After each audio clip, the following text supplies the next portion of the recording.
Hello, traders. FX Pip Collector here. Today is Friday, July 5th, and I'm going to be analyzing the pound US dollar, starting on the monthly, working my way down to the 1 hour time frame for the full top down analysis.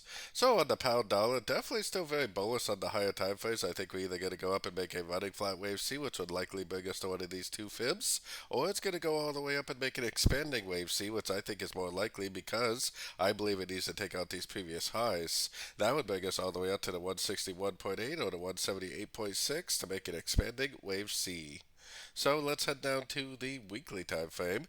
On the weekly time frame, I think it's very clear this 5 ways up is a wave 1. I think this is a big WXY of 2. I think we're in a wave 3, and if it is a wave 3, then it will continue to make higher highs, higher lows, especially on this weekly time frame. So keeping all that in mind, let's take it down to the daily time frame. On the daily time frame, I don't have that many labels on here right now, but I do definitely think this is a wave 1. I wasn't really convinced at first that this was the end of a wave 2, but man, looking at other dollar pairs, it looks pretty obvious that this is the end of a wave 2. And if it is the end of a wave 2, that means we're in a wave 3, and it's going to continue to make those higher highs, higher lows in this wave 3. So taking it down to the 4 hour time frame.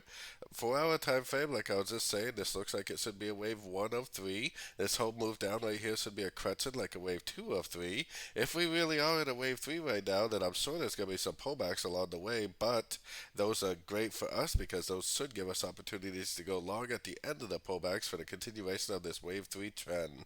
So taking it right down to the 1 hour time frame.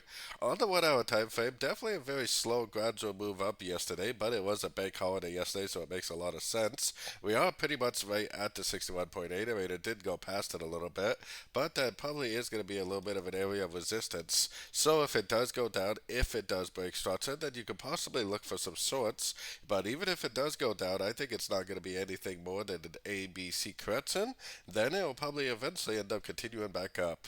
We do have non-farm payroll today, so it's going to be interesting to see what that does. It really doesn't even have to make a pullback like this, especially because I believe we're in a wave 3 on the much higher time frames. It could possibly be more likely that it just continues to trend up, doesn't break structure to the downside, which will not turn me into a seller. No structure break, no sells. I'm definitely looking for longs at the end of pullbacks as long as there's no structure break to the downside. So don't forget to join my free Discord group, which is linked down here in the corner, and don't forget to check out my website if you'd like to get access to my swing trade setups and my daily live Zoom meetings. As always, thank you and happy trading.